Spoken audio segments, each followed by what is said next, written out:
لا هەرکوێکەن و بینەری زوو منم کاتتان باش. سەردەمەکە دا بەرژەوەندی دیموکراتی نییە، پێشتر سیستمەکان پێویستیان بە دیموکراسی بوو، چونکە مۆدێلێکی سەرکەوتوتر و بەهێزتر بوو لە دیکتاتۆری. لە دیموکراسیە هەموو خەڵک خەریکی پرۆسێسی داتان، بەڵام کاتێک کۆمپیوتەر و ڕۆبۆتەکان پێشەکەون و پرۆسێسی داتا لە مرۆڤ باشتر ئەنجامەیەن، ئیتر سیستم بۆ منەتی بە خەڵک بێ.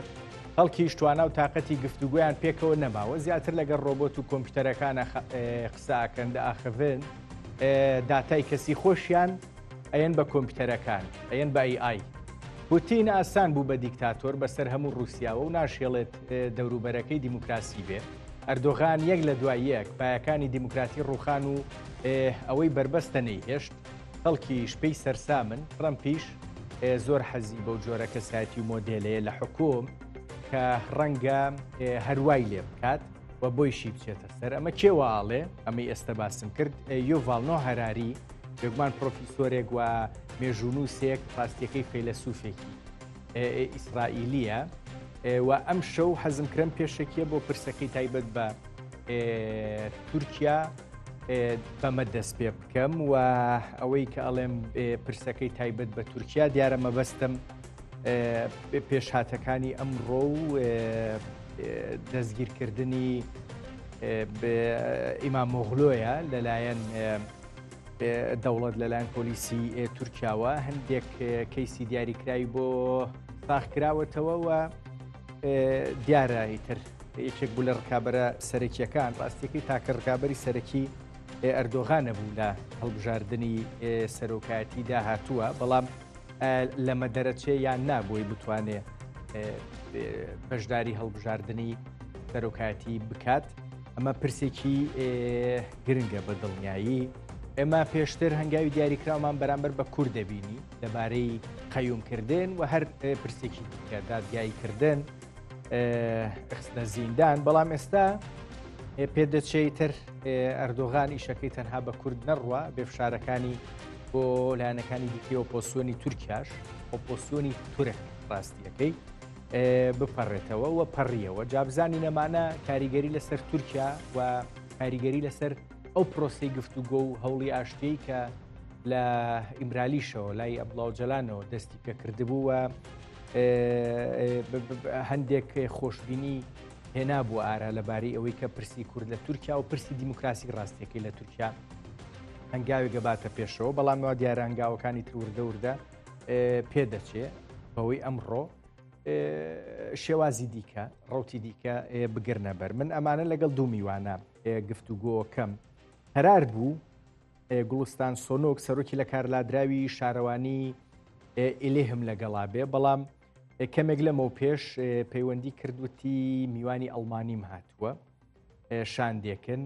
هەر کە تەواو بووم بە دڵنیاییەوە هێمە خزمەتتان و لەگەڵتان گفتوگۆکە دەست پێ یەکەم. ئیتر هیوادارم زوو تاوا بێەوە بتوانێت ڕاستیەکەی گفتوگۆکەمان لەگەڵا بکە و یەکێکە لەوانەی کە بەر قەیومکردن کەوتووە لە ماوەی ڕابردووە. سەرۆکی شارەوانی ئیلێه بوو، بەڵام قەیوم کرا کەسی دیکەی لە شوێندانرا دیارە سەر بە دەمپارتیە گولستان سۆنوک. لە هەولێریشەوە دکتۆر حەسەن ئەحمەد مستەفا پسپۆڕی پەیوەندە نێودەوڵەتیەکان و شارەزای کاروباری تورکیام لەگەڵایە. دکتۆر سڵاوت لێبێ، هیوادارم زۆر باش بی، بەخێر بیتەوە بۆ زووم. جلە کوردیەکانیشت زۆر لێ هاتووە، پیرۆزت بێ. نازانم بۆ نەورۆز قسەت لەگەڵاکەمەوە یان نا، بەڵام لە ئێستەوە نەورۆزیشە پیرۆز بێ، ساڵی نوێی کوردی و پیرۆز بێ. لە ئێوەش پیرۆز بێ. زۆر سوپاسزووتان لەسەر شتی جوانە. زۆر سوپاس. چاوەکەم. ئەرێم پێش هاتە چی بوو دکتۆر؟ خۆی لە تورکیا بابەتێک هێچگار مهمە. ڕووداوێک هەیە ئەکرەم ئیمام ئۆغڵو گیراوە و چەند دۆسەیەکی بۆ دروست کراوە. من ناڕزایەتی هەیە، کاردانەوەی ناوخۆ نێودەوڵەتی هەیە. ئەمە هەموو لەولایە دابنێ. مەوزوعێکی گرنگەیە، دەبێ کاتێک شرۆڤەی پرسی کەسایەتیەک دەکەین وەکو ئیمام ئۆغڵو، ئەم شتە وەکو تیۆریەک، وەکو ئەزمونێک، وەکو لۆژیکێک لەبەر چاومان بێ بۆ ئەوەی شرۆڤەکردنەکەمان کە بینەر گوێی لێ دەبێ بزانێ شرۆڤەکەی ئێمە لە کوێ دادەنێ لەکوێ خزمەتی پێ دەکەین چکە لە ڕاستیدا جەنابان ڕاگەاندن کارن دەبینن کە ئەم هەواڵە لە هەموو ئیعلامی دنیا ئێستا باسەکرێ بەڵام پرسێک هەیە بە ئێمە لێرە ئیزافەی بکەین ئەوە بدەین بە زوم با بڵێنەوە یەکەم جارە من لە ڕاگەیانی کوردیدا ئەم شتە مناقەشە دەکەم ئەمڕۆ یعنی سەبارەت بە پرسی ئیمامۆغڵ و ئەویش ئەوەیە لە ئەتاتورکەوە بۆ ئەردۆغان مەسەلەی ستەیت ئیلیتیزم پرسی ئیلیتی سیاسی دەستبژێری سیاسی نوخبە پرسێکی چارە نووسازە لە مێژووی سیاسی دەوڵەتی تورکیا ئەمە خاڵێک ئەو جار خاڵی دووەمیان ستەیت بیهەیڤیەرە هەڵس و کەوتی ستەیت یعنی تورکیا بە دوو باڵ دەڕوا یەکێکیان ستەیت ئیلیتیزمە یەکێکیان ستەیت بیهەیڤیەرە ئێمە هەردووچی دەبێ لێرە لە پرسی ئیمام ئۆغڵ وەکو دوو مێژەر وەکو دوو شت کە پێی دەپێوین بەکاری بێین ستەیت ئیلیتیزم با زمانەکە ئاسان بکەمەوە بۆ عەوام بێ بۆ گشتی بێ ئاسانی بکەمەوە لە مێژووی دوای ئیمپراتۆریەتی دەنگی خۆم بۆ دێتەوە وا هەوڕیان بۆی چارەسەرکەن با بتوانێت باش قسەمان بۆ بکە مەوزوعەکە گرنگە بەعنی بەڕاستی گرنگە بۆ ئەوەی بە تەنها وەکو هەواڵ و لێکدانەوەی هەواڵ مناقەشەی لەگەڵ نەکرێ شایانی وەکو دەڵێ بەرنمەکەی کاکە ڕەنج بێکە من لە بەرنمەکەت زۆر ڕازیمە ئەویش ئەوەیە کە لە مێژووی سیاسی تورکیادا لە سەردەمی تەنزیمات کە ئیمپراتۆریەتی عوسمانی نامێنێ و زۆریش حەزم لە شتی تاریخی و ڕابردوو نیە خەمتان نەبێ سەرتان ناشێنم مەوزوعەکە دوور ناخەم کە دەوڵەتی کۆماری نوێ دروست دەبێت دەوڵەتی نوێ دروست دەبێت ئیلیت ڕۆڵێکی گەورەی هەیە کەمال ئەتاتورک وەک دەستبژێرێکی سیاسی دوایی عیسمەت ئینینۆ دێت دوایی مەسەلەن بۆ نمونە ئەوەی کە ئینقیلابی 1960 ئەوانە شەریف پاشایش ئەوەی پێ دەڵێن دوایین ئەوەی هەفتا هەچەنی هەفتا ئینقیلاب نییە دوایی کەنعان ئەورەن جا لە نێو ئەوانشدا مەسەلەن تۆرگۆت ئۆزالە ڕەجەبین پێش ڕەجەب تەیب ئەردۆغان نەجمەدین ئەربەکانە لێرە ئێمە شتێک تێدەگەین کە ڕۆڵی نوخبەی سیاسی یا پۆپۆلیزم یا سەرکردەی سیاسی لە ئاراستەکردنی چارەنووسی دەوڵەت هێجگار گرنگە هەر حیزبێکیش بێوێ سەرکەوێ هەر بە ڕۆڵی نوخبەیەکی سیاسی کەسێکی سیاسی دیاریکراو بەسەر دەکەوێت کە بیانەوێت کەسێکیش بشکێنن هەر لەو ڕێیە دەتوانن بیشکێنن بۆیە ئێمە دەبێت ئەمە تەسبیت بکەین لەو سەرەتایەوە کە نوخبەی سیاسی ڕۆڵی سەرکێشی سیاسی ڕۆڵی کەسی کارێزما لە سیاستدا زۆر مهمە لە تورکیا ڕەجەب تەیب ئەردۆغان لەم زنجیرەیەوە دێ لە گرنگی نوخبەی سیاسیەوە دێ کەی ڕەجەب تەیب ئەردۆغان دەبێت بە سەرۆک کۆمار کە سەرۆکی شارەوانی ئەستەمبوڵ بوو لەو بینایی ئەمڕۆ ئەکرم ئیمام ئۆغڵوی لێگیرە خۆی لەوێ بوو لەوێوە دەورەکەی دەرکەوت ئەو کەسێکی لە شارەوانی ئەستەمبوڵ بباتەوە هێدی زەمینە بۆەوە خۆش دەکات شارەوانیەکانی تریش بباتەوە لە 2019 بردیەوە دوایی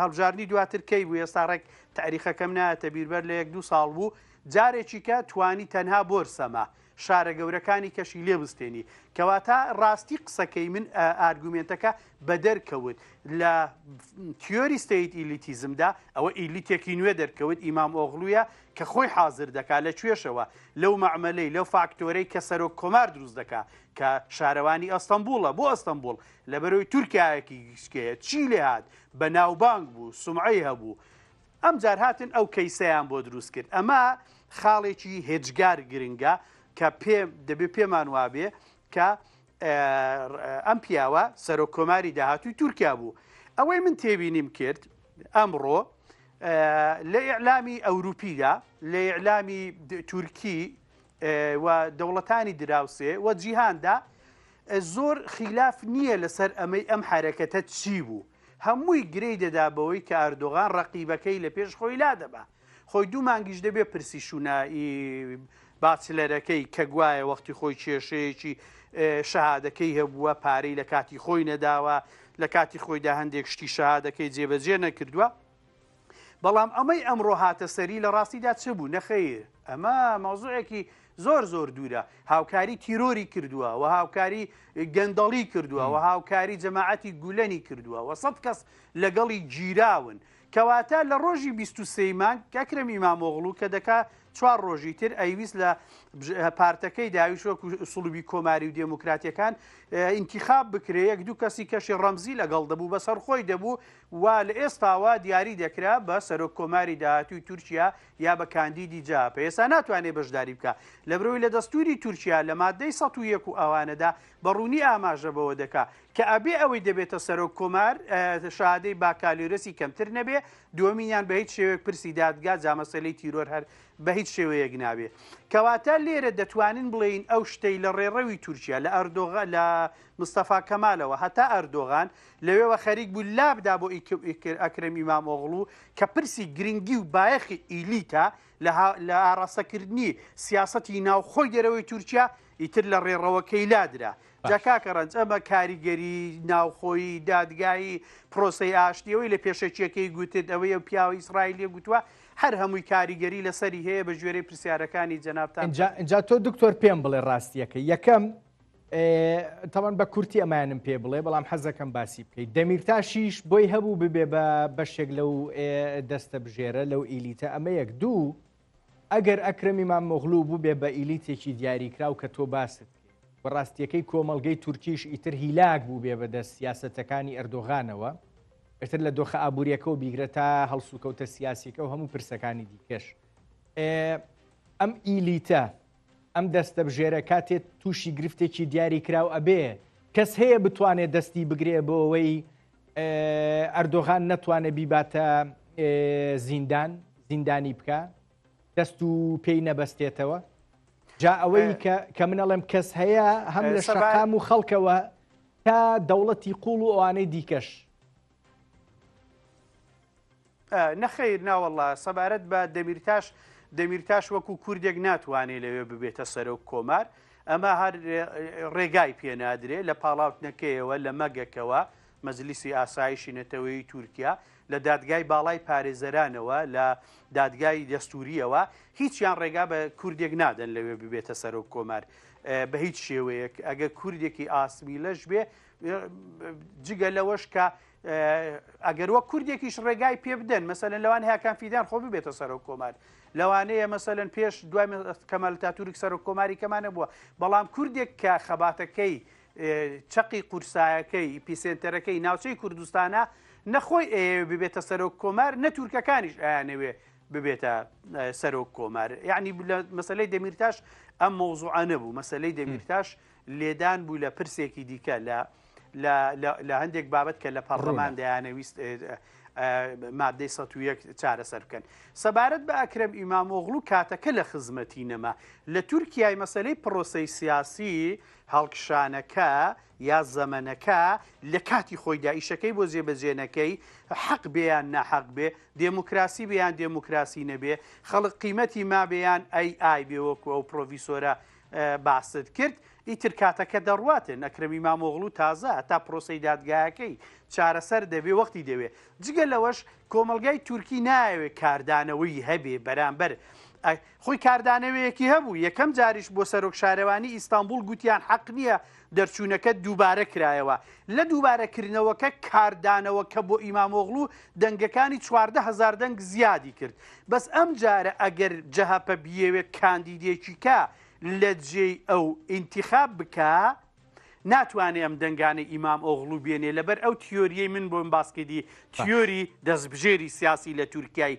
مەسەلەی تیۆری دەستبژێری سیاسی کاردانەوە نییە کە ساعتەکە خۆی دروست دەکا ئیمام ئۆغڵو حازر بوو بۆی ببێتە سەرۆک کۆمار لێی درا ئیتر لێی درا تەواو سپاس دەکەم ڕاستیەکەی خات و گولستان پێم وابێ ناتوانێت بەڵام میوانێکی زۆر باشمان لەگەڵا بێ عەبدوڵڵا دەمیر باش یەکێکە لە سیاسەتکارانی باکووری کوردستان ئێستا لە ئەوروپاژی هەڤاڵ عەبدوڵڵا دەمیر باش سڵاوت لێبێ هیوادارم زۆر باش بی پێم خۆشە گفتوگۆت لەگەڵاکە نەرینەوە چییە دەربارەی پێشاتی دەستگیرکردنی ئیمامۆغڵو سلااو و ڕێز و حرمەتێ خۆ بۆ تەمەشەوانان و هەموو کوردستانیان دکم بتایبەت ئەv girtina ئیمامۆغڵو نە حقوقیە و نە دەموکراتیکە لە هەمبەرێ حقوقناسیێ داربەکی نویە ji ber wî em vî tiştî rast nabînin çawa me دما قیوم هاوێتن سەر شارەوانیان کوردان من قبول نەکرد ئەم ئیرۆڤیاژی قبول ناکن لێ ئەو ڕۆژ تشتێکی خستیارکی ئەم کورد و کوردستانی دەبێژن ئازادی وەکهەوی و دەمۆکراسی پێشکەوە ئیرۆ ئەv دەرکەت هۆلێکی دەمۆکراسی ji her kesî ra lazim e dema Kurd hatin girtin û qeyyûm habêtin ser şarewaniyên Kurdan gelek kesa bêdeng diman digot kî evana Kurdin evana terorîstin ji ber wî em dengê xwe nekin daha çêtir e lê îro gelek zêde bû êdî ev dîktatorî ev nîjatperestî xurt bû mezin bû îro CHP jî girt pola xwe ji ber wî hemû demokrasîxwazên Tirkiye aştîxwaz û azadîxwazên Tirkiye gerek fêm bikin êdî demokrasî û aşîtî wekhevî ji her kesî ra lazim e siyasetekî demokratîk û hukukî însanî ji her kesî ra lazim e ev maftariya Kurda danî ortê ji ber wî em girtina birêz İmamoğlu'yê rast nabînin û em devletê ra dibêjin kî ew rêbirêbazên ji we ra û ji Tirkiye ra jî rojhelata navîn ra tiştekî baş nîne ye ji ber wî biya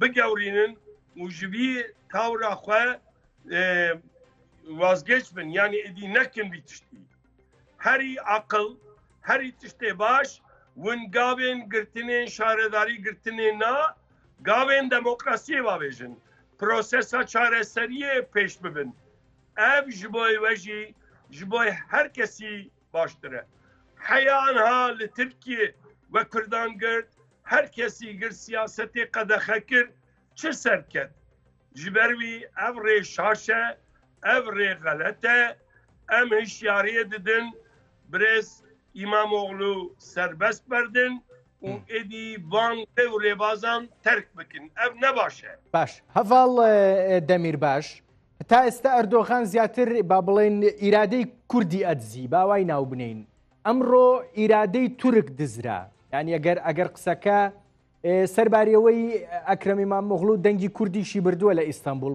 بە دڵنیایی بەڵام وەکو فیگەرێکیان کارکتەرێکی تورک لە تورکیا سەیری ئەکرێ کاردانەوەی تورکی کۆمەڵگەی تورکی ئەبینین بەرامبەر ئەم هەنگاوەیان نا yani ez vî tiştî bêjim serê da dîploma birêz İmamoğlu qedexekirin jî îptalkirin jî tiştekî nerast bû herî darbeya siyasî ev bûn lê du emîn îro girtina wî jî tiştekî nerast e lê CHP'lî ama tiştekî wî jî zanibin riya vî tiştî CHP bi destê xwe vekir Kılıçdaroğlu rabû got kî Makezagonê da ev tişt nerast ve jî em riyavî tiştî vetkin îro vira CHP zanibe îro eger İmamoğlu hat girtin em bêjin şarewanên CHP hat girtin yek sebeb jî ev partiya CHP ye yani ne tenî AKP ye CHP muhalefet nekir û piştgiriya AKP kir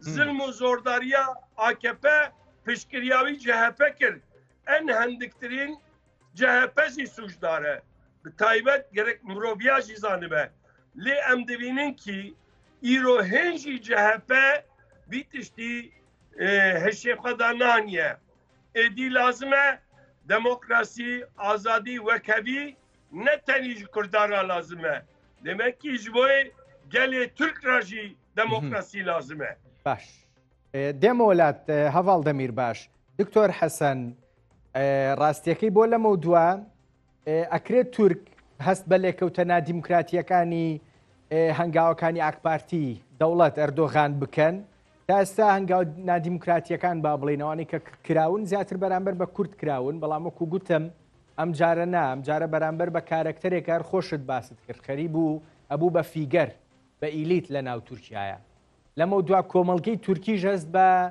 لێکەوتە نادیموکراتیەکانەکە کۆمەڵگەی تورکی ئەوەندەی خەمینانیەتی ئەوەندەی خەمی کەوتنی پارەکەیەتی زۆر خەمی مەسلەی دموکراسی نییە لە بەرۆی ڕایگشتی تورکیا زیاتر بۆ منافەسە و بەریەککەوتن و جەنگ و لێدان لە خەڵکی تێر بەرهەف کراوە ئامادە کراوە. ئەوەی لێرە پارادۆکسە میوانی بەڕێزیش باسی کرد هیوادارم دەنگەکەم بە کرمانجی بگاتە بەڕێزیان. ئەو پرۆسەی ئاشتەی کە هەیە کاک عەبدوڵڵا دەمیرباش و دەم پارتی و ئەوانی تر تێیدا بەشدارن بەشێکی ئەمە بوو جورئەتیدا بە ئەردۆغان لە ڕاستیدا. خۆی تاوان هی کورد نییە، کورد چ بکە؟ کورد ئازادی دەوێت، دموکراسی دەوێت، چارەسەری دەوێت، هەرێمی کوردستان هاوکاریانە جیهان پێشوازی لێ کردووە. بەڵام کاتێک کە دەوڵەت باخچەلی و هەروەها کاتێک کە ڕەجەب تەیب ئەردۆغان مەسەلەی پرۆسەی ئاشتی ڕادەگەێنن بەهۆی قەت فاکتەرێک نییە بە تەنها فاکتەری دەرەکی فاکتەری ناوخۆیش مەسەلەی سەرۆک کۆمارشی لە پێشە. ئێستا سەرۆک کۆمار ناتوانێت مەسەلەن بۆ جاری سێم خۆی هەڵبژێرێ لەبەر ئەوەی دەستور ڕێگای پێنادا مەگەر هەمواری یاساکەی لە پەرلەمان بۆ بکرێ. ئێخۆ تۆ پرۆسەی ئاشتیت لەگەڵی هەیە کاک عەبدوڵڵا بە کوردانی بەڕێزی باکووری کوردستان، تۆ ناتوانی لە پەرلەمانی تورکیا دەنگی پێنەدەیت کە دەنگی پێنەدەیت پرۆسە ئاشتێکە تێکدا کەواتە ناتوانی نەبیە شەریک لە خستنی ئیمام ئۆغڵو کە نەبیە شەریک لەگەڵ ئەردۆغان تۆ پرۆسەی ئاشتەکەت تێکدا. ئەمە مێنتاڵەتی ڕەجەب تەیب ئەردۆغانە. کەواتە پارادۆکسەکە لێرەیە. پارادۆکسەکە لێرەیە کۆی کۆمەلگای تورکیا کەوتۆتە ناو جۆرێک لە موئامەرە و یاری دەسەڵات و پرسی سەرۆک کۆمار و حازری بۆ گۆڕینی دەستور بۆ هەمواری دەستور و ئەوانە. بێشی کۆمەلگەی تورکیا بەڵێ هەست پێ دەکا بەس کۆمەلگەی تورکیا تاکە کۆمەلگەیەکە کە ئۆپۆزیسیۆنی نییە. ئۆپۆزیسیۆنی نییە، جەهاپە ئۆپۆزیسیۆن نییە، جەهاپە پارێزەری جونگەکانی دەوڵەتی نەریتی تورکیایی کەمالیزم شتێک نابینی لەوێ بە ناوی ئۆپۆزیسیۆن. کورد ئۆپۆزیسیۆنە، کوردیش دەبینی کە ئێستا لە داوای دەوڵەت دەکا، ینی دەوێت ببێتە بەشێک لە دەوڵەت دێموقراتی بکە، دەوڵەت ئەوە بکە ئەوە بکە. مەسەلەن تۆ تەماشا ئێران کە کۆماری ئیسلامی ئێران چەندین باڵی ئۆپۆزیسیۆنی فارسی لە دەرەوە هەیە لە موجاهید و بەڵام بۆ ئێران چی هەیە؟ ینی قەت بینیوتە هێزێکی ئۆپۆزیسیۆن لە دەرەوەی تورکیا بڵێ من ئۆپۆزیسیۆنم نەخەیر. چی ئۆپۆزیسیۆنە؟ ئەردۆغان ئۆپۆزیسیۆنە، ئەوانی کە دەوڵەت دەپارێزن. مەسەلەی ئۆپۆزیسیۆن و دەسەڵات زۆر تێکەڵ بووە، بەڵام لە بیرمان بێت کە کوردیش بەشێکە لەم پرۆسەیە و لەمەوە هەنگاوی دوای گرتنی ئیمام ئۆغڵو پرسی دادگایی کردنەکەی بەڵێ دێمە سەر ئەوە بە تایبەت ئەی بەسمەوە بە پرسی گفتوگۆکانەوە، بەڵام بە ڕوانینە نەریتیەکەی ئۆپۆزیسیۆن و دەسەڵات بۆی هەیە ئەم ڕووداوە شتێکی دیاری کراو لەو بارەیەوە دروست بکە سەر پێ بخە.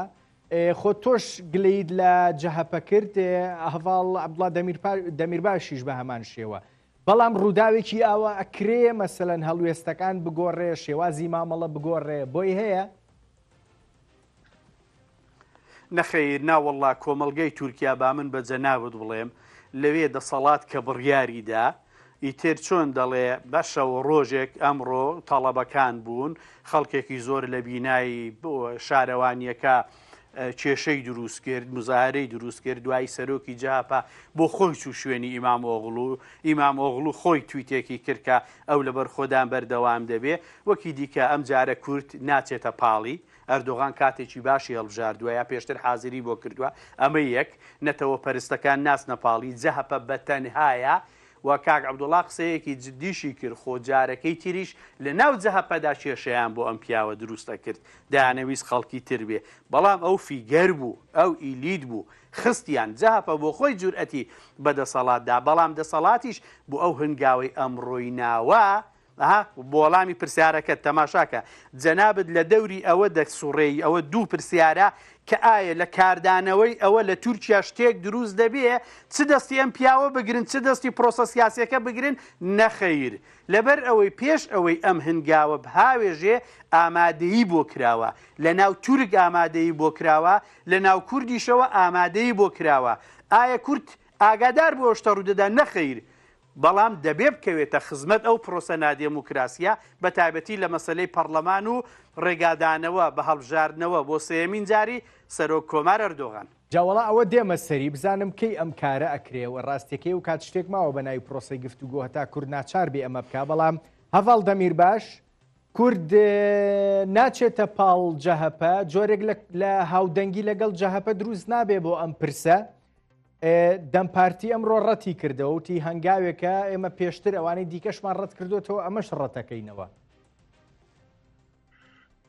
ئانا ئەمبی تشتی بنیوی خێز بکەن جەهەپە پشتکریا ستاتی خۆیان دەولەتێ کرد ئەگەر ئیرۆ AKP دیکتاتۆرەسە AKP دەستەڵاتەرێکی زۆردارەسە یەک سەبەب ژی پشتکریا جەهەپەیە چونکی کەمالیزم لێ ئەمبێژن لە دژی ئیسلامەیە لێ فەقەت دەولەتێ کۆمەلگەها دەولەتا تورک دپارێزینە دبێژەکی ئەگەر دەولەت سیستەم بگەورە تو کورد ببن خودی مافتار و دەولەتە مە هلوەشە ئەم ناخوازن ji بۆی کورد ببن مافên xwe û ji bo wî piştgiriya dewletê dikin.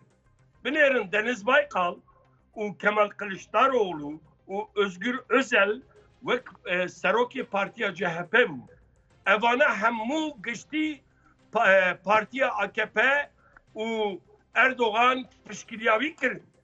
Li hemberê opozisyona Kurda piştgiriya wan kirin. Ji ber wî jî Kasi AKP, CHP jî aslında li hemberê Kurda piştgiriya wana kir ew jî suçdar e. Lê îro em Kurd dibêjin ki êdî em wî maftariya me derket holê ki demokrasiyê bo her kesî lazim e. Yani pêvajo Kurdan maftar derxist. Got ki Kurd demokrasî û aştî wekhevî û aramî ji bo her kesî lazim e. Hukuk her kesî ra lazim e. Makazogunekî azadî û wekhevî her kesî ra lazim e. Lê em dibînin hin jî CHP piştgiriya vî tiştî tam bi rastî nake. Mesela hin jî di nav CHP de ev prosesa aşîtiyê hin napejirînin gelek pir e. Dibêjin Kurd bira maftar nebe tenî dewleta me bijî. Kîja dewlet dewletekî îro statû koy diparêzîne û îro İmamoğlu digre hundir ew î dewletê diparêzîne. Baş. Ji ber wî lazim e CHP opozîsyon be. ئەتوانێ ئەمە بکە بەڕێز دەمیرباش ئەمڕۆ ئیمامۆغلۆ گوتی گەل وەڵامی ئەم گەلە کۆمێ دەداتەوە هەر بەڕاستی جەهەپە ئەتوانێ وا لە گەل بکە وەڵامی ئەم گەلە کۆمێ بباتەوە جەهەپە ئەتوانێ ئۆپۆزیسیۆن بێ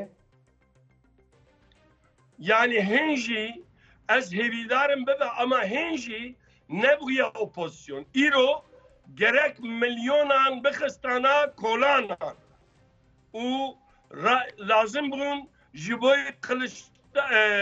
işte İmamoğlu hat girtin gerekî her derî bi hêzandana biçalekiya. Lê hin jî bi newêrekî dikin dibêjin gelo em işte opozisyon bibin devlet ama hilveşe ne hilveşe. Hin jî divî tirsedane. Çünkü nijadperestî û parastina komelgeha devleta Tirk ji her tiştî bêtir e. Dibêje tenî bira hin jî dibêjin ki hêna be Kurd diya xwe nebîne çizim dibe bira bibe. Lê ev ne rast e. Lazim e êdî opozisyon bin. Em hêvîdarin servan girtinan opozisyona xwe nîşan bide û çalekiyê xwe xurt ke bi hemû opozisyonan lazim e yekirtiya xwe bike û peyvajoya çareseriya Tirkiye jî ki Birêz Öcalan dest pê kiriye lazim e piştgiriya wî bike. باش دێمە سەر ئەوە ڕاستیەکەی ئەو پرسێکی گرنگە بەس پێش ئەوە دکتۆر حەسەن من سەرنجێک ئەڵێم جا نازانم چەند لە شوێنی خۆیەتی ئەم هەنگاوە دوای پەیوەندیە تەلەفۆنیەکەی بینی ترامپ و ئەردۆغان هات سەرنجە وایە؟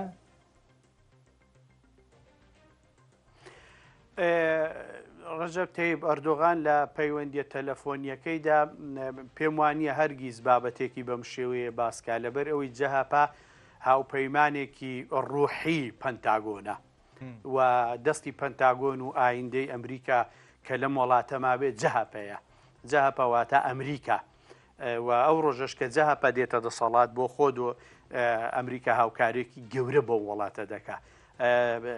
بەڵام پرسێکی دیکە هەیە کە کاک عەبدوڵڵا ئاماژەی پێکرد جەهەپە نەبووە ئۆپۆزیسیۆن. ئەم نوقتەیە زۆر مهمە. جەهەپە خۆی بە ڕوحی دەوڵەت دەزانێ.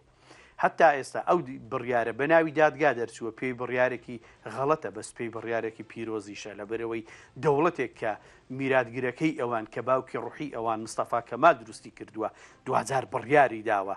بۆیە زۆر جور ئەتیان نییە بەرامبەر دەوڵەت، یعنی ناوکیان لە دەوڵەت نەبڕەداوە. کێشە ئەوەیە تورک ئۆپۆزیسیۆنی نییە وەک تورک زمان بە هیچ شێوەیەک مطلقاً. دەزانی بۆ ئەکادیمیەک خۆش نییە 30 ساڵ لەسەر تورکیایشی کردبێ بڵێ مطلقاً، بەس دیسان مطلقاً ئۆپۆزیسیۆنێکی تورک زمانمان نییە بەرامبەر ئەوە دوو جارەوە ئەڵێیت. بەڵام ئێمە دەمپارتیمان هەیە، هەندێک لە تورکەکانیش ینی بەشدارن تایە، پێکاتەکانی دیکەش بەشدارن تایە. یعنی بۆ ئەکرێت لە ناو دەمپارتیا دەنگێک هەبێ تورک بێ و ئۆپۆسیۆن بێ، بۆ ناکرێت لە دەرەوەی ئەوە هەبێ. تۆ باشترە زانی پێم بڵێ. خۆی لە ناو پەکەکەشدا ئەندامانی کۆنسا هاوشانی جەمیل بایق و مورات قەرەیەڵان تو چەپی تورکن. ئەمە شتێکی جیاوازە. ئۆپۆزیسیۆنێک بۆ گۆڕینی دەوڵەت ئەها میوانی بەڕێزیش باسی کرد، ناوێت دەوڵەتەکەی بگۆڕدرێ، ناوێ بناغەکەی بگۆڕدرێ. ئێستا جەهەپە لەگەڵ کورد هەرگیز ناگاتەیەک لەبەر مادەی یەکەم و دووەم و سێەم کە ئەو سێ مادەیە شەرعیەت بە جەهەپە دەدا، بە شەرعیەت بە ئەردۆغان نادا، بە ئیسلامیەکان نادا. باشە لە مادەی سێمدا دەڵێ هینی ئەم دەوڵەتە ناوەرۆکەکەی جەوهەرەکەی نەتەوایەتی کەمالیە. چێ نەتەوەی کەمالیە؟ جەهەپە ئیمامۆغڵو، ئەردۆغان ئیسلامیە. کەواتە بە گوێرەی دەستوری تورکیا ئەردۆغان ئۆپۆزیسیۆنە، ئەوانی کە پارێزەری دەوڵەتن. کاتێک کە جەهەپە قەناعەتی کرد کە قەزیی کوردی چارەسەر دەبێ، ئەو کاتە چارەسەر دەبێ، نەک کە هاوپەیمانەکەی مەهەپە ئەوی دەوڵەت باخچەلی بەڵێ، نەک ڕەجەی تەیب ئەردۆغان کە بۆ خۆی تا ئێستا هەندێک هەمواری کردووە. چێ دەستورە؟ جەهەپە. چێ پەنتاگۆنە؟ جەهەپە. چێ تاریخ و هیستۆریکال لێگەسیە، سەروەتی میراتی تاریخی دەوڵەتەکە؟ جەهەپە. چێ کوردی بندەست کردووە؟ جەهەپە. چێ قەتڵ عامی دێرسی کردووە؟ جەهەپە. باشە ئەم جەهەپەیە بڕیاری داوە کە قەزەی کورد چارەسەر بێ، نەخەیر. بڕیاری داوە کە شتێکی گەورە بۆ گۆڕینی دەوڵەتکە، نەخەیر. دکتۆر پرسیارەکەم سەرنجەکە گەیشت زۆر ڕوونە. یەک پرسیارەکەم 3-4 ڕۆژ لەمە و پێش سەرۆکی جەهەپە ئۆزگور ئۆزال وتی بە ئەردۆغانی وتی پێویست ناکاونە بازرگانی بە پرسی کوردەوە بکەی، یان چارەسەری بکەیان وازی لێ بێنە خۆمان چارەسەریەکەین. ئەمە پێشهات نییە، ئەمە قسەیەک نییە شتێک لە گۆڕینی زەهنیەتی جەهەپە پیشان بدا و بەردەوامی ژەڵێوەرنە پەرلەمان داعیشی لەسەر بکەین. باڵێ ئەمە ویستم ئەمە بڵێم تێبینێکی زۆر گرنگە. جەهەپە 3 جار تا ئێستا لێدوانی سەنجیلی داوە، ینی قورس لە جێی خۆی کە کەسی کاریگەر داویانە. هەر 3 جار دەڵێ ئەم شتەی ئێوە دەیکەن لە ژوورە تاریکەکان بۆنی شتێکی لێدێ لەمە ئەترسان. ئەگەر ڕاست دەکەن مەوزوعێکی تر هەیە وەرن با خۆمان چارەسەریکەین هەموو بە هەموو لە پارلەمان. تەبعەن لە پەرلەمان دەبێ مادەکانی دەستوری کاک عەبدوڵڵا دەزانێ مادەی 177 مادەمان دەستەیە هەیە، بەس 7-8 مادەی دژی دموکراسی و ئیسلام و کورد نییە، یعنی تایبەتن زۆر تایبەتن بۆ دەوڵەتی تورکیا دروست کراون. ئەم مادانە لە دەرەوە لە ئیمرالی، لە ئەدرنا، لە ئیستەنبول، لە شارەوانی، لە قەندیل ناگۆڕدرێن، لە پەرلەمان دەگۆڕدرێن. جەهەپە لەمەدا زۆر دروستە. جەهەپە دەیزانی، یعنی ئەوانە باش یەکتر دەناسن تورکەکە، دەزانن کە پرۆسە ئاشتێکە مەسەلە پرسی سەرۆک کۆمارە، مەسەلە گۆڕانکاریەکانی ناوچەکەیە. و ئێستا تەماشاکە قسەکانی کوردێکی بەڕێز و پەرلەمانتار بووە و کەسایەتی بووە و هەیە گوێت لێ بووە. ئەمە قسەی کۆمەلگای کوردیە کەواتە لە کاتێکدا ئەردۆغان دەستی بۆ ئەم کارتە بردووە کە کورد هەموو شتەکانی بێردێنیتەوە، دەڵێ ئێوە واتان کرد کەواتە پشتیوانیت ناکەم. پشتیوانەکە چییە؟ کارێکی نادێموکراسیەوە من و جەنابیشت دەڵێن نادێموکراسیە. ئەمە ناکرێ. بەس با کورد لە پرۆسەی ئاشتی بکشێتەوە بزانە بەری ئەدەن یان نا، یاساکی بۆ ئەگۆڕن. بەتەنها ناتوانن ناکرێت بە هیچ شێوەیەک ناکرێت. ئەردۆغان ئەگە کورد لە پرۆسەی ئاشتیدانەبێت جورەتی ئەوە ناکە. جا من دێمە سەر ئەوە لەگەڵ هەڤاڵدەمیر باش ئەو بابەتە دەست پێەکەم. ئەم پێشهاتە ئەو پرۆسەی گفتوگۆی دەستی پێکرد بوو لەگەڵ ئیمرالی پەیامەکەی بەڕێز ئۆجەلان بۆ بە دیموکراسیکردنی کۆمەڵگەی تورکی دەوڵەتی تورکیا ئەوەی کە خۆی گوتی ئەبێ 100 ساڵی دو کۆماری تورکیا تاجی دیموکراسی لەسەر بنێ هەنگاوێکی ئاوا گرفت بۆ گفتوگۆکان دروستەکە بۆ ویستە دیموکراسیەکە دروستەکە؟ بانگا برێز ئۆجەڵان بڤان بوویەرێن داویێ ئێدی تشتێکی دەها دەرخست خۆلێ بڕاستیژی برێز ئۆجەڵان حەقلی دەرکرد دبێکی برێز ئۆجەڵان لازمە دەمۆکراسی سیاست حقوق بێتە زانین و بە دروستکردنێ لازمە یعنی ئەv بویەرا برێز ئیمامۆغڵو هات گرتناوی و van bûyerê diqewmin Birêz Öcalan prosesa wî maftar derxist. Birêz Öcalan hat fêmkirin kî banga wî ya ji bo çareseriyê bangekî dîrokî ye. Lazim e êdî çareserbûn ji bo her kesî êdî lazim e. Ji ber wî lazim e dewleta Tirk û AKP jî CHP jî êdî fêm bikin kî ev pirsgirêka Kurd û Kurdistanî çareser nebe êdî bawer bikin dîktatorî û otorîterî totalîterî herî pêş dikeve zilm û zordarî pêş dikeve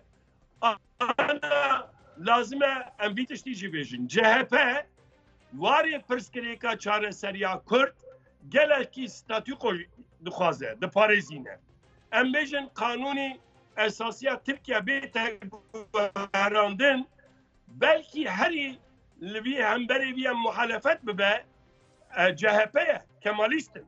Mesela bêjin kî kanûnî esasiya Tirkiye madde wan çar heb madde bê guherandin. Zanin her çar madde jî ji bo tenebûna Kurdan amadekirine. Bête guherandin bawer bikin CHP ji AKP bêtir hember derkeve.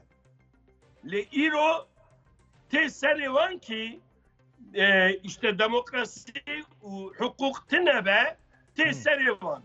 Ama evana hukuk û demokrasiyê ji bo destelatdariya xwe dixwazin, ji bo azadiya gelan, ji bo wekeviya gelan naxwazin. Ji ber vî AKP çiqa sûcdar e, CHP eqqa sûcdar e.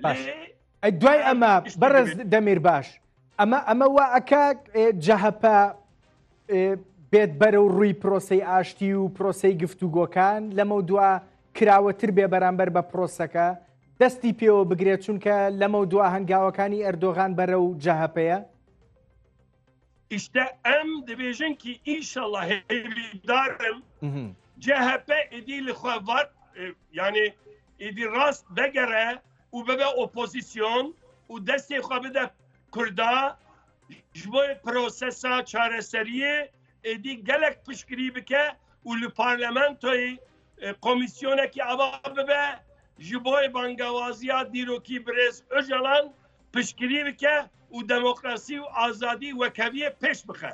Em hêvîdarin CHP vî tiştî bike. Lê ez dîsa dubare dibêjim girtina Birêz İmamoğlu em rast nabînin. Darbeyekî siyasî ye, ne hukukî ye, ne siyasî ye û ne mirovahî ye. باش بەڕێز دەمیر باش چی لەبارەی مەهەپە با بڵێن باخچەلی تەوقەی لەگەڵ دەم پارتی کرد لە پەرلەمان و پرۆسەی گفتوگۆکانیش باخچەلی وا خەریکە زیاتر لە ئەردۆغان قسەی لەبارەوەکە باخچەلی و مەهەپە نیگەرانن بەم کارەی ئەمڕۆکرا ئەترسن لەوەی کاریگەری لەسەر پرۆسەی ئاشتی هەبێ Yani MHP bi rastî jî ji AKP daha em bêjin bi cesaret e daha bêtir dixwaze AKP hin jî nakokî heye di navî da hin riya xwe rast nekiriye lazim e AKP û dewleta Tirk jî gavên ji bo çareseriyê babêjin û şertên ji bo çareserî bibe şertên Birêz Öcalan rast bikin û azadiya wî çê bikin. Lazim e Birêz Öcalan ji bo çekdarî rola xwe çekdanînê rola xwe bilîze, ji bo aşîtî rola xwe bilîze, lazim e şert û şûrtê wî yên azadiyê û ewlekarî bête amadekarin û lazim e êdî Birêz Öcalan rola xwe ya dîrokî bi rastî jî bilêze. Heya ev nebe zehmetiye, ev ya ne şert e, ev ya ji bo prosesa çareseriyê zarûrî ye.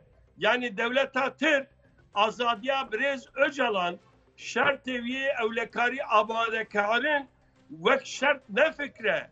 Eger dixwaze aşîtî hebe lazim e azadiya Birêz Öcalan saz bike û çêke. تمام دکتۆر حەسەن ئەمەی ئەمڕۆ ڕوویە هیچ کاریگەرێکی دیاریکراوی لەسەر پرۆسی گفتوگۆکانە بێ پێشیەخە پاشیەخە خاویە کاتەوە مەهەپە لەو نێوەندەیە هەیە بە دڵنیایی و ئەکرێ کاردانەوەی جەهەپەشە بێ سەبارەت بۆی ئەمڕۆ و بیبەستێتەوە بە پرسی گفتوگۆکانەوە ئەویش بە شێوێک لە شێوەکان بێتە ناوی قسەم بۆ بکەت چ کاریگەریەکی لەسەر پرۆسی گفتوگۆ بێمانی ئەمڕۆ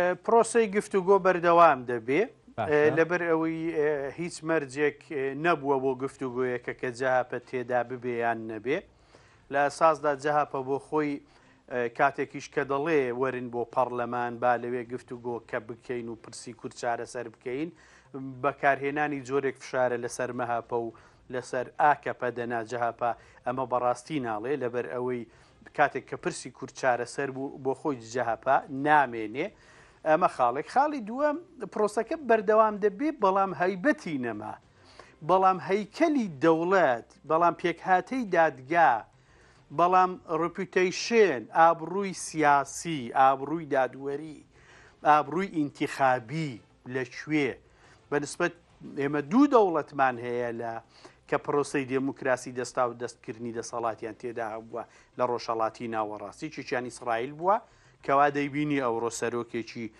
میلیتاری یەکێکیان تورکیا بوو لە ڕووی دموکراسی سیاسی نەک فەرهەنگی ئەویش دەبینی ئەردۆغان چی لێ کردووە ئەوەی کە لێرە داگرنگە ئەمڕۆ ڕۆژهەڵاتی ناوەڕاست قسەکانی یەکەم جارت ئەوەی کە بە ناوی ئەو پرۆڤیسۆرە هێنات کە بەڕاستی با من وای لێ بکەم ئەوڕۆ خەڵک کەمتر لە زاویەی دموکراسیەوە تەماشاشت دەکا دەگەڕێ زاویەیەکی ئەمنی دەدۆزێتەوە دەزانی ئەو ڕووداوانی لە ناوچەکە ڕوودەدەن زۆر لە بەرژەوەندی جەهاپە بوون وەکو چۆن لە وڵاتێک هێزێک لە ژێر زوڵم و زەختێکدایە بەڵام لەشکری بێگانە نێزیکی دەبێت کە هاوپەیمانەتی لەشکری ئەمریکی و ئیسرائیل و هەژمونەکەی خۆی نزیکی تورکیا کرد بوو کە ئەوانە هاوپەیمانی تاریخی جەهاپەنی مامۆغڵونی حیزبەکەنی هی دەنیز بایکال بوون هی ئوزگرۆزەل بوون هی ئەوانی دیکە بوون ئەگەر ئەردۆغان تەماشا بکە من حەقم نییە دموکراسیان دموکراسی نیە ئێستا خۆم دەخەمە جێ ئەو ئەگەر ئەردۆغان ئەم هەنگاوەی نەنابا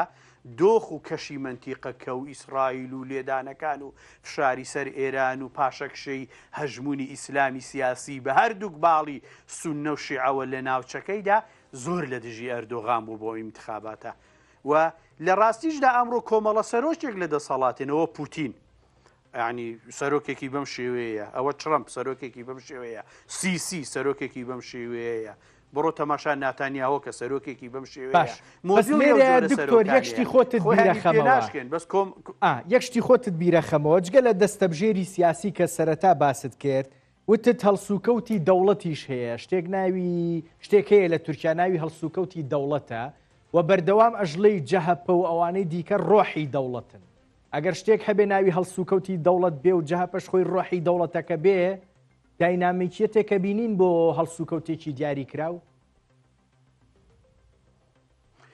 بەڵێ ئەوە کاک عەبدوڵڵا جوابیدایەوە کە وتی ئەوانە شتێک ناکەن لە ڕووی هەڵسوکەوتی دەوڵەتەوە کە دەوڵەتەکە بخاتە مەترسیەوە خۆ ئەگە سەریشیان لێ بکاتەوە شتێک ناکەن کە دەوڵەتەکە بخاتە مەترسیەوە کەواتە بەڵێ هەڵسوکەوتی دەوڵەتی تورکیا لە دەوری ئاسایشی نەتەوەییە لە ئاسایشی نەتەوەیەکەیان دەرباز ناکەن بە تایبەتی لەم دۆخەدا جەهەپە بۆ خۆیان هێزێکی ئۆپۆزیسیۆنی نەریتین کە لە خەیاڵی خۆیان لە جێی دەوڵەتن کەواتە لە جێی هەڵسو کەوتی دەوڵەتن و کاردانەوێکی ئەو تۆشیان نابێت لەبەرەوەی کاکڕەنجە تۆ تەماشا بکە تۆ دەبێت دایم بۆ تەحلیلی هین سێز وە بەرچاو بگری کووردە ئیسلامیە ئالمانیا کورد لەگەڵ چی هاوپەیمان بێ ئەویان بازاڕی بەدەستەوەیە و جورئەت دەداتە تورکەکەش ئەمڕۆ کورد لەگەڵ ئەردۆغان و مەهەپا هاوپەیمانە جەهەپە بە تەنها ماوەتەوە خۆی و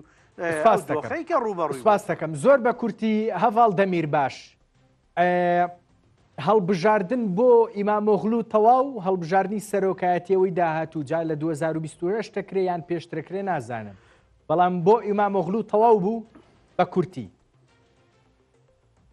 ئەس باوەرم هێن نەتەمامە ئەگەر جەهەپە ئۆپۆزیسیۆن بە تە لە هەمبەرێوی تشتی بتوندی هەم چاڵەکیا بکە و هەمژی حقوقی مافێخوا بگەڕە ئەگەر وی تشتی بگەڕە وی چارێ دبەکی ئەنجام بگرە ئەما نەتەنی حقوقی لازمە ئۆپۆزیسیۆن بە ji ber wî jî ev bûye bibe sebebê êdî CHP jî opozîsyonekî rast û ji bo guhertina Tirkiye sîstema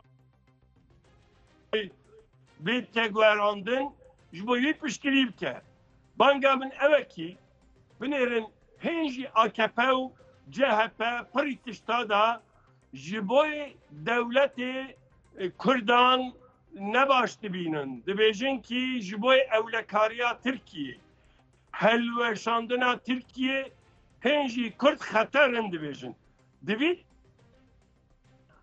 AKP û CHP سپاس دەکەم em biyazanî be Kurd û Kurdistanî dibe سپاس دەکەم CHP AKP û êdîn wek hev du fikir سپاس دەکەم spas silav rêz سپاس عەبدوڵڵا دەمیرباش سیاسەتکاری باکووری کوردستان لە ئەوروپاوە لەگەڵ مابووی گەلک سپاس دەستت خۆش بێ دکتۆر حەسەن ئەحمەد مستەفا بۆ ڕێپەیوەندی نێودەوڵەتیەکان و شارۆزای کاروباری تورکیا سپاس بۆ ئێوەش دەست خۆش